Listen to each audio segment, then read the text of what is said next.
Hi friends, आप सभी का आपके अपने यूट्यूब चैनल पढ़ाकू योद्धा में हार्दिक स्वागत है। फ्रेंड्स, जैसा कि आप सभी को अभी मैं सीजी व्यापम के सैम्पल क्वेश्चंस प्रोवाइड करवा रही हूँ, तो मैथ्स का क्वेश्चंस मैं आप सभी को भी करवा रही थी। तो उसमें के कुछ क्वेश्चंस फ्रेंड्स बचे हुए हैं जिनको मैं आज इस वीडियो में कवर कर रही हूँ, और भी जो भी क्वेश्चन बचेगा फ्रेंड्स उसको फिर मैं अगले वीडियो में कवर करूँगी। तो देखिए, पहला क्वेश्चन है, एक संख्या n पूर्ण कहलाती है यदि उस संख्या के सिवाय उसके सभी भाजकों का योग n होता है, तब निम्न संख्याओं में से पूर्ण संख्या होगी। क्या पूछा जा रहा है फ्रेंड्स? n जो है कोई संख्या है, ठीक है, तो हमें उस संख्या को ज्ञात करना है जिसके भाजकों का योग उस संख्या को छोड़कर, ठीक है, उसके भाजकों का योग जो है वो n ही हो, मीन्स उस संख्या के बराबर ही हो।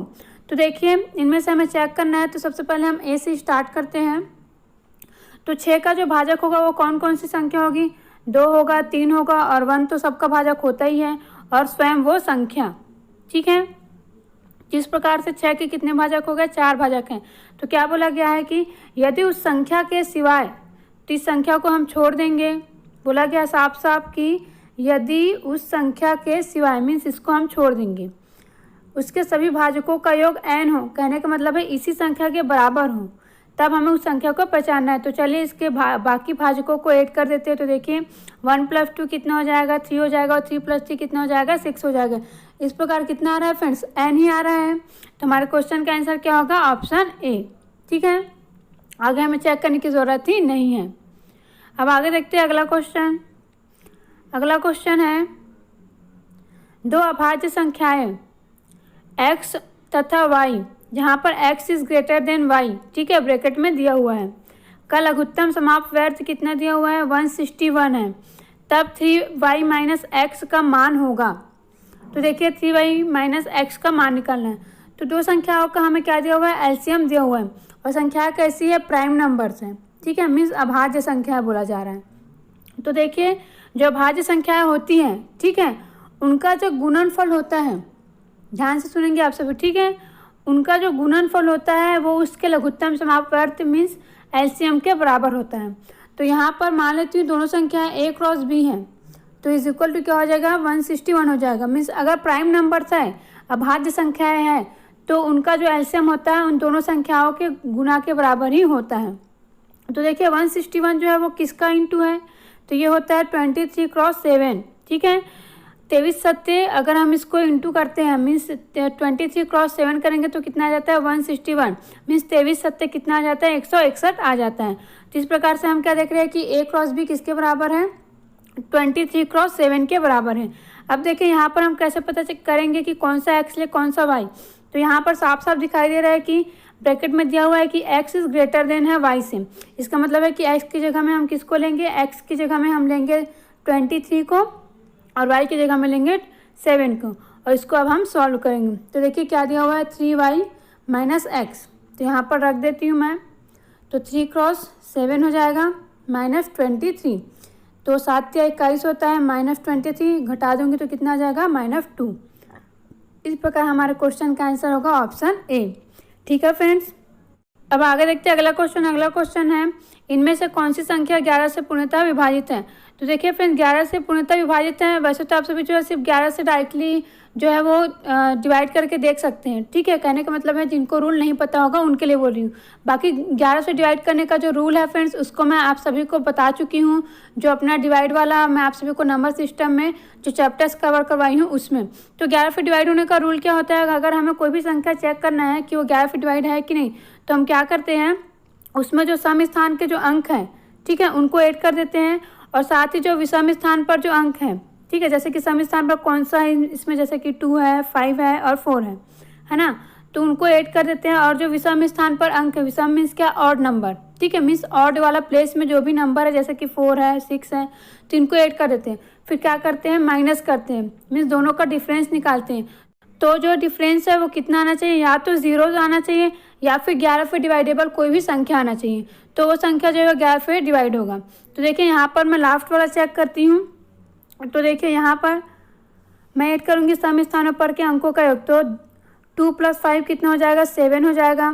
7 + 4 कितना हो जाएगा? 11 हो जाएगा, ठीक है। इसके बाद हम चेक करेंगे जो ऑड वाला जो प्लेस है वहाँ पर जो संख्या है उसको चेक करेंगे, ठीक है। तो देखिए 4 + 6 कितना हो जाएगा, 10 हो जाएगा, और +1 कितना हो जाएगा, 11 हो जाएगा, ठीक है। तो इस प्रकार कितना आ गया, -11। तो घटा देंगे तो कितना आ जाएगा, 0 आ जाएगा, ठीक है फ्रेंड्स। तो क्या निकल गया, यहाँ पर 0 आ गया। कहने का मतलब है कि ये संख्या जो है वो 11 से डिवाइड होगा, क्योंकि 11 से डिवाइड होने का रूल यही कहता है कि डिफरेंस या तो 0 आना चाहिए या फिर 11 से डिवाइडेबल कोई भी संख्या आनी चाहिए। इस प्रकार हमारे क्वेश्चन का आंसर है ऑप्शन डी। अब आगे देखते हैं अगला क्वेश्चन। अगला क्वेश्चन है प्रश्न संख्या 65 एंड 67 के लिए विवरण समान है, ठीक है। मीन्स यहाँ पर जो भी क्वेश्चन दिया रहेगा 65 और 66 में, उसके लिए ये जो दिया हुआ है ना, इसको सॉल्व करके ही हमें उस क्वेश्चन को भी सॉल्व करना है। तो देखिए यहाँ पर क्या विवरण दिया गया है, इसको हम पहले सॉल्व कर लेते हैं। तो यहाँ पर दिया हुआ है कुछ दोस्त स्वीट इंडिया गए और उनके द्वारा खाए गए रसगुल्ले के बारे में निम्नलिखित जानकारी है, ठीक है। तो देखिए क्या जानकारी दी गई है, गणेश ने अक्षय से 8 कम खाए, ठीक है। मीन्स गणेश ने जो रसगुल्ले खाए हैं वो अक्षय से 8 कम खाए हैं। तो इसका मतलब है कि मैं इसको ए से शो कर रही हूँ, ठीक है, किसको, अक्षय को, और गणेश को शो कर रही हूँ जी से। तो दोनों का डिफरेंस कितना है बोला जा रहा है, 8 है बोला जा रहा है, ठीक है। कितना है, 8 है बोला जा रहा है। उसके बाद देखिए कम खाए कहने का मतलब है कि दोनों का डिफरेंस ही है वो, है ना। उसके बाद सेकंड है दिलीप और राजा ने मिलकर 37 खाए, ठीक है। तो दिलीप प्लस आर करती हूँ मैं, तो कितना बोला जा रहा है इसको, 37। उसके बाद देखते हैं थर्ड वाला, जूली ने दिलीप से 8 ज़्यादा खाए, ठीक है। जहाँ पर डी माइनस मीन्स जे माइनस डी, जूली के लिए जे और दिलीप के लिए डी इज इक्वल टू 8। उसके बाद दीजिए अगला, देखिए अगला दिया हुआ है अक्षय ने दिलीप से 5 ज़्यादा खाए। तो यहाँ पर भी डिफरेंस दिया हुआ है A minus D is equal to 5, क्योंकि अक्षय ने ज़्यादा खाया है दिलीप से। उसके बाद लास्ट वाला दिया हुआ है अक्षय और गणेश ने मिलकर 40 खाए, ठीक है। क्या दिया हुआ है, अक्षय और गणेश ने मिलकर 40 खाए, मीन्स ए प्लस जी कितना दिया हुआ है, 40 दिया हुआ है। तो देखिए पहला वाला इक्वेशन देखिए और लास्ट वाला इक्वेशन देखिए, इसी से ये पहले सॉल्व होगा। यहाँ पर भी दिया हुआ है पहले इक्वेशन में ए माइनस जी दिया हुआ है और यहाँ पर ए प्लस जी दिया हुआ है। तो मैं क्या करती हूँ, इन दोनों को ऐड कर देती हूँ, क्या कर देती हूँ, इन दोनों को ऐड कर देती हूँ, ठीक है। तो देखिए जब हम इन दोनों को ऐड कर देंगे तो यहाँ पर जो जी है वो प्लस में है और यहाँ पर माइनस में है, तो ये दोनों कैंसिल हो जाएगा और मुझे क्या मिल जाएगा, 2a मिल जाएगा, ठीक है। और 8 और 40 को ऐड करूँगी तो कितना आ जाएगा, 48 आ जाएगा। कितना आ जाएगा, 48, है ना। और ये होगा 2a इज इक्वल टू 48, कितना, 2a इज इक्वल टू 48। तो यहाँ से a की वैल्यू कितनी आ जाएगी, a की वैल्यू आ जाएगी जब मैं इसको 2 से डिवाइड करूँगी तो 24, कितना आ जाएगा, 24।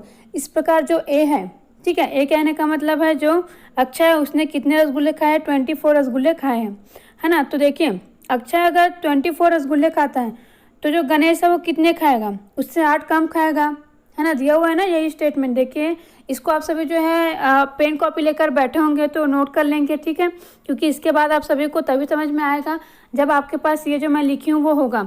ये मैं कहीं से भी नहीं निकाली हुई, जो स्टेटमेंट दिया हुआ है मैं डायरेक्ट उसको लिखते गई हूँ, ठीक है। आप सभी के पास अभी बहुत ही कम टाइम है, इसलिए मैं आप सभी को बहुत ही अच्छे से और जल्दी से ही समझाने की कोशिश है जिससे आप सभी का टाइम वेस्ट बिल्कुल भी ना हो। तो आप सभी इसको नोट कर लेंगे। अब आगे देखिए क्या आया है हमारे पास, अक्षय इज इक्वल टू आया है 24, ठीक है। तो देखिए गणेश जो है अक्षय से 8 कम खाता है, तो गणेश इज इक्वल टू कितना आ जाएगा मेरा, 16 आ जाएगा। कितना आ जाएगा, 16, ठीक है। अब देखिए आगे जो दिया हुआ था दिलीप और राजा ने मिलकर 37 खाए, ठीक है। तो देखिए दिलीप और जो अक्षय और गणेश है उसमें कोई रिलेशन नहीं है, तो ये वाला इक्वेशन हम यूज़ नहीं करेंगे। हमारे पास है चौथा नंबर का इक्वेशन जिसमें अक्षय और दिलीप का रिलेशन दिया हुआ है कि अक्षय ने दिलीप से 5 ज़्यादा खाए, ठीक है। अक्षय ने दिलीप से 5 ज़्यादा खाए, कहने का मतलब है कि दिलीप कितना खाएगा फिर, 19, तभी तो अक्षय जो है वो 24 होगा, ठीक है। तो दिलीप का निकल गया मेरे पास 19 निकल गया। अब उसके बाद देखिए दिलीप और राजा का रिलेशन दिया हुआ है 37, तो अगर दिलीप जो है वो 19 खाता है तो राजा कितना खाएगा, 37 से 19 हम क्या करेंगे, माइनस कर देंगे।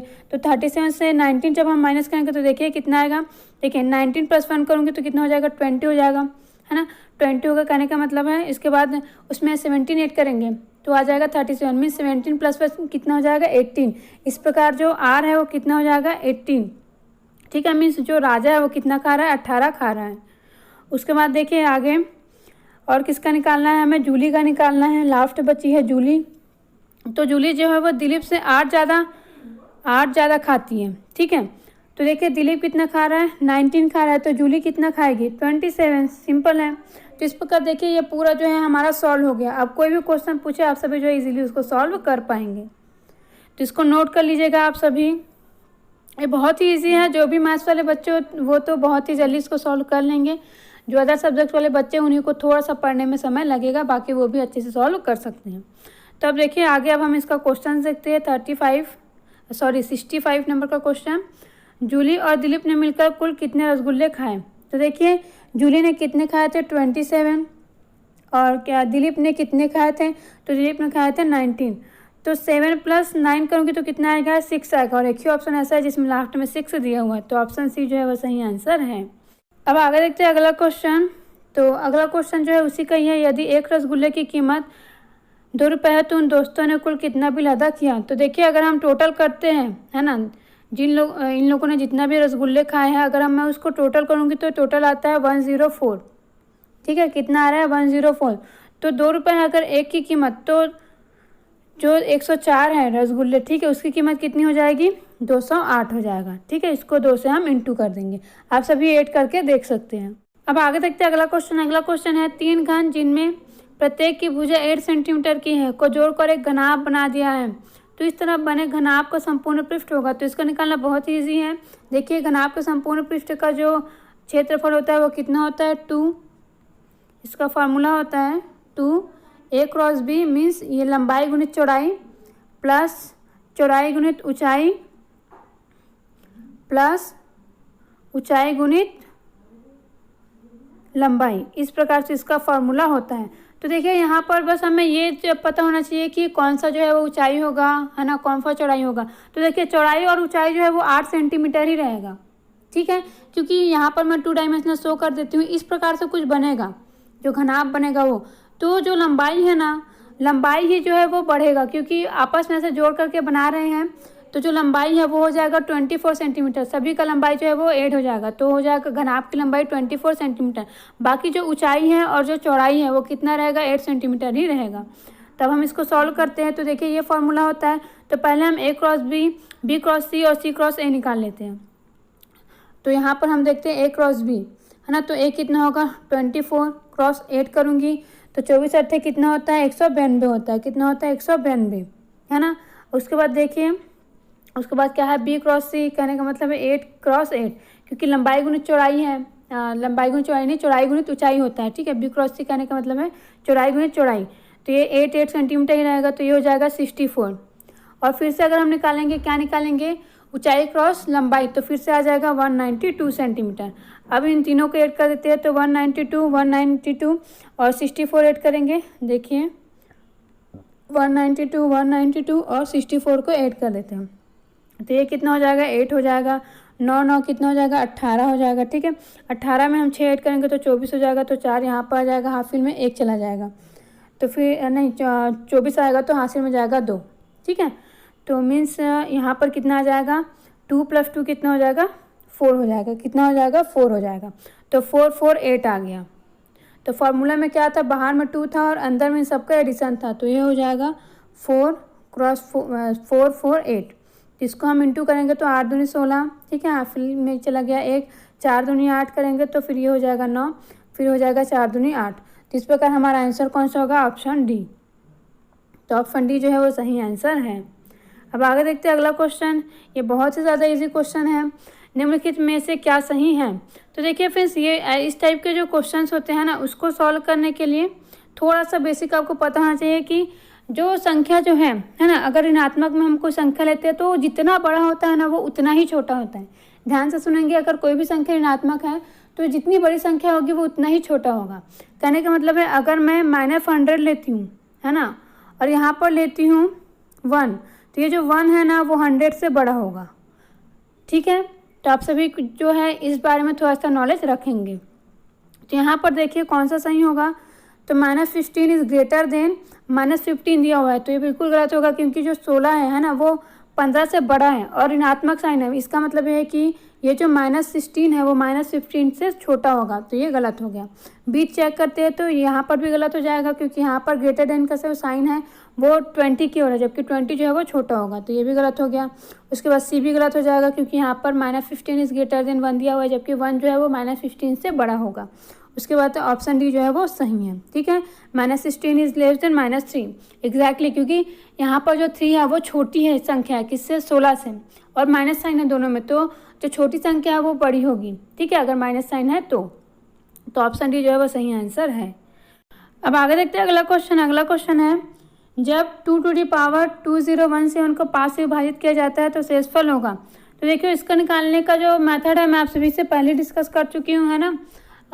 और यहाँ पर मैं आप सभी को कुछ नया जो मेथड है उससे सॉल्व करके बताऊँगी, क्योंकि इस मेथड से अगर आप सभी सॉल्व करेंगे इस प्रकार के क्वेश्चन को, जिसको 5 से डिवाइड करना हो, तो बहुत ही जल्दी और इजीली सॉल्व हो जाएगा।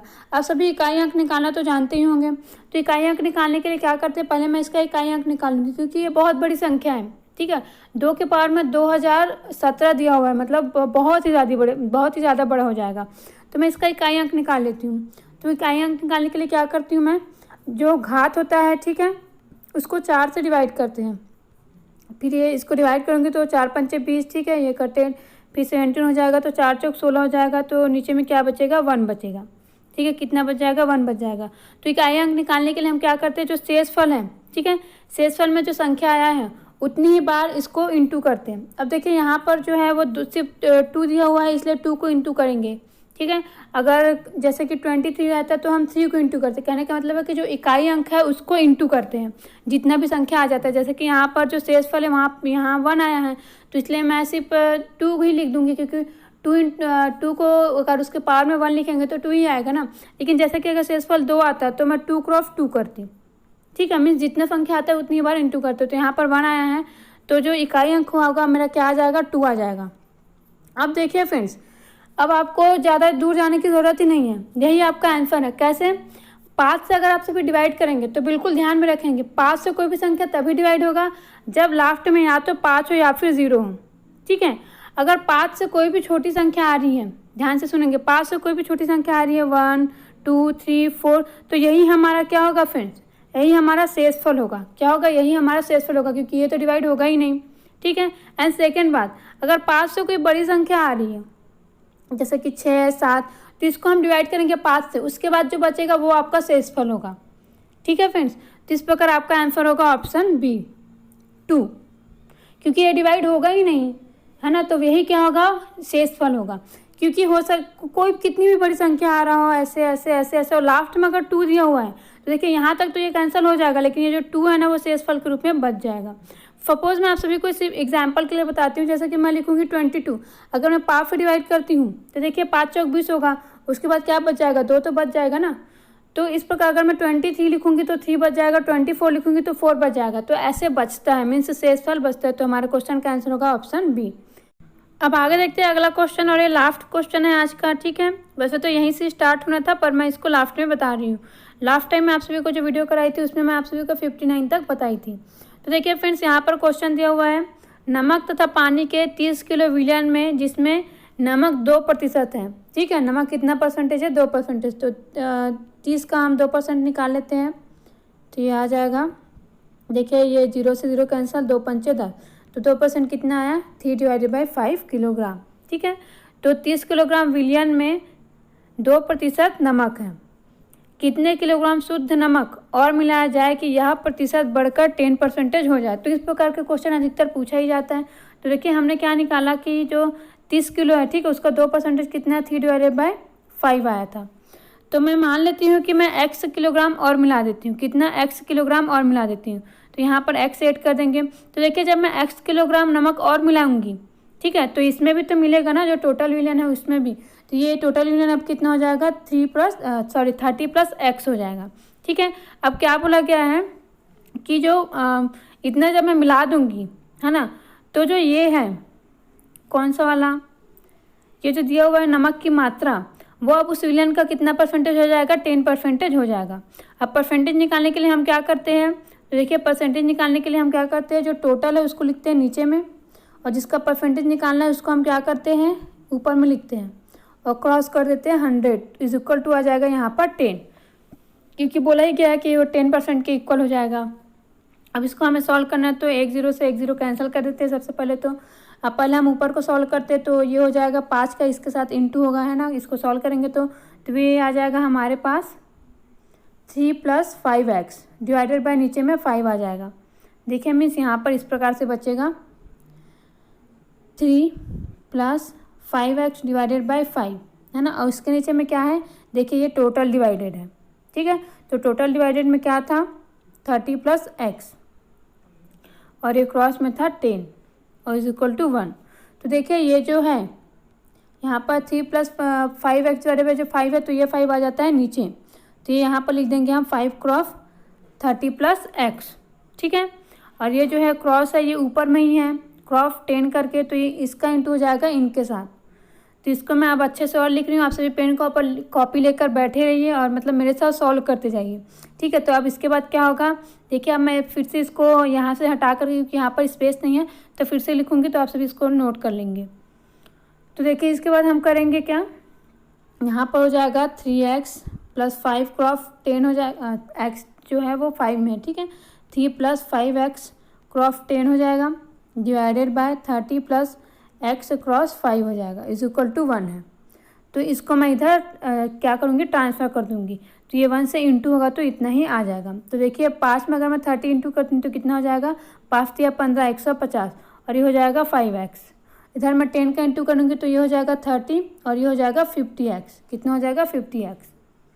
तो अब देखिए ये कैसे आएगा, 30 + 50x इज इक्वल टू हो जाएगा 150 + 5x, यही है ना, 150 + 5x।